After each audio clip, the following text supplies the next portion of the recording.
Hello guys, welcome back to claps India.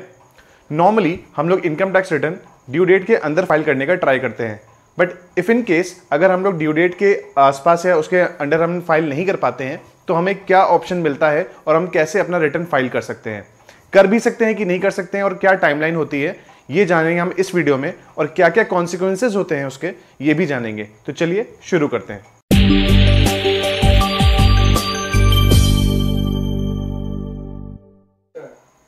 Normally जो income tax return है वो हम ड्यू डेट के अंडर फाइल करते हैं, बट अगर हम नहीं कर पाते हैं तो गवर्नमेंट हमको बिलेटेड रिटर्न फाइल करने का ऑप्शन देती है, जो कि नॉर्मली पहले हमारा 2 असेसमेंट ईयर तक फाइल हो सकता था। यानी कि अगर आप 1920 पे खड़े हैं तो आप 1920 के बाद 2021 फाइनेंशियल ईयर में भी फाइल कर सकते हैं, 21-22 फाइनेंशियल ईयर में भी फाइल कर सकते थे। बट फाइनेंशियल ईयर 17-18 से एक नया प्रोविजन ऐड किया गया है और अब हम लोग बस जो हमारा फाइनेंशियल ईयर एंड हो रहा है उससे एक असेसमेंट ईयर एंड आगे का जो टाइमलाइन है वही हमको ऑप्शन में दिया जाता है और हम उसी के ड्यू डेट्स के अंदर रिटर्न अपना फाइल कर सकते हैं। तो अगर हम लोग बात करें फाइनेंशियल ईयर 1920 की, तो उसकी जो लास्ट डेट है बिलेटेड रिटर्न फाइल करने की भी, वो भी 31 मार्च 2021 है। लेकिन जैसे कि आप जानते हैं कि जो normally due dates government set करती है उसमें हम लोग को पेनाल्टी नहीं देनी पड़ती है, इंटरेस्ट नहीं देना पड़ता है, तो वहां पे ये ऑप्शन बिलेटेड रिटर्न में नहीं मिलता है।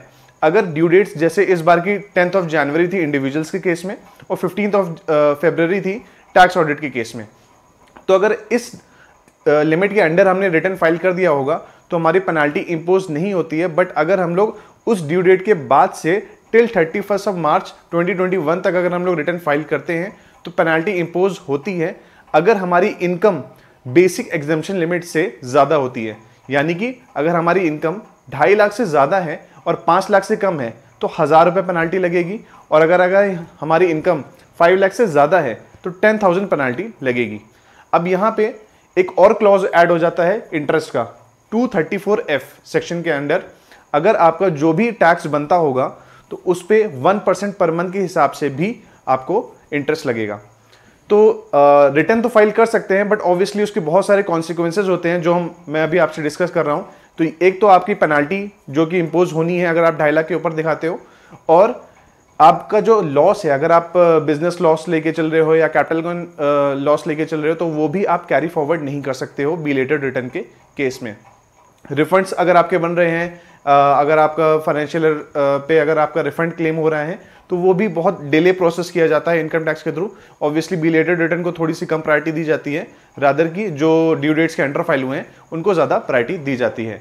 तो यहाँ पे आप फाइल कर सकते हो, बट ये सब कॉन्सिक्वेंसेज ध्यान में रख के आप फाइल करो। और 31 मार्च जो भी ड्यू डेट होती है असेसमेंट ईयर एंड होने की, उसके बाद आप रिटर्न फाइल कर ही नहीं सकते।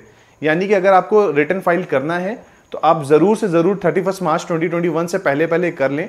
अगर ड्यू डेट एक्सटेंड होती है तो बात अलग है, अदरवाइज आपको ये ऑप्शन नहीं मिलेगा। यानी कि फाइनेंशियल ईयर 1920 का आप कैसे भी रिटर्न फाइल नहीं कर सकते हैं। कुछ केसेस होते हैं जिसमें आप रिटर्न फाइल कर सकते हैं, बट वो इवेंचुअली मैं अलग वीडियो उसके लिए बना दूंगा कि वहाँ पे आपको जब नोटिस सर्व होती है तो उसके अगेंस्ट आप कर सकते हो। बट अदरवाइज ऑनलाइन अब कोई ऑप्शन नहीं है कि आप रिटर्न फाइल कर सकते हैं। तो ये थी एक वीडियो जिसके ऊपर मैंने बताया कि आप कैसे ड्यू डेट के बाद भी रिटर्न फाइल कर सकते हो बिलेटेड रिटर्न पे, बट कुछ पेनाल्टी इंपोज होती हैं, कुछ उसमें रेस्ट्रिक्शंस होते हैं, कंस्ट्रेंट होते हैं, तो वो ध्यान देना है और इसको ध्यान देते हुए आप अपना ITR फाइल कर सकते हो। अगर आपको ये वीडियो यूजफुल लगा हो तो इस वीडियो को लाइक करें, शेयर करें और ऐसी ही फाइनेंशियल अपडेट्स के लिए चैनल को सब्सक्राइब भी करें। Thank you.